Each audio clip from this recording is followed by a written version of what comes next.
This is Helictotrichon sempervirens, blue oat grass. It's an evergreen grass, gets about 1 to 2 feet tall and wide. I find them a little wider than they are tall, but generally that works. You're looking at a grouping of 3 here.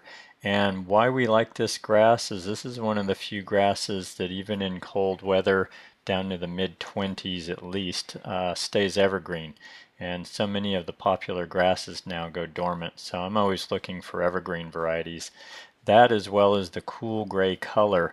Here you see it with Loropetalum Plum Delight, and really nice contrast. And this photo is so that you can see the seed tassels. That's in the middle of summer. This photo is taken in Vancouver, British Columbia in Canada.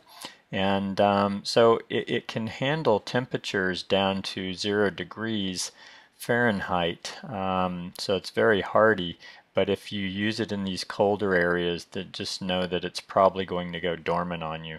But as I said, where I am in Northern California, we get in the mid-20s just recently even, and these plants are evergreen in our area with that temperature range.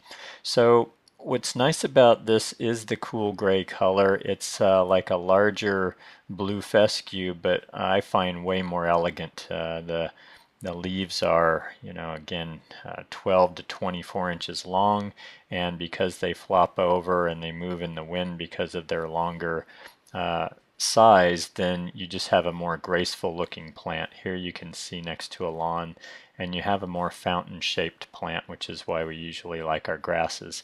This is in an area where it's in a big grouping, and this is the middle of winter. So you're seeing some brown in the leaves, but it's still again staying evergreen. This was taken in December, and again still hanging in there just fine and not going dormant on us.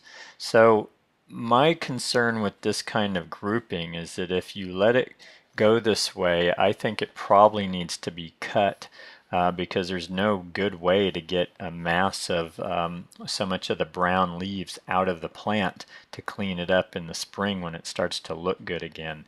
And that, to me, again, is one of the challenges with grasses, is how do you maintain these? So just keep that in mind if you're thinking to use these in mass, is how many years will it handle being cut way down if they do that at all, and if they don't, does it look dirty? I find this looks a bit dirty. It's not my favorite look, so smaller groupings that are more manageable is my preference.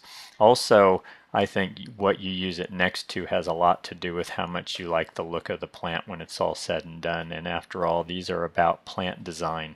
So that cool gray in the shade there, by the way, these can take full sun or some shade. And these are under the shade of a tree and looking very nice and a lot less dry than the ones you saw earlier. So that is, and they are deer resistant, and they are low water over time once they're established, but again, you saw how they can look when they're getting less water in a little more rugged situation. So I think they're going to look better with some regular water. And that is Helictotrichon sempervirens, blue oat grass. Enjoy.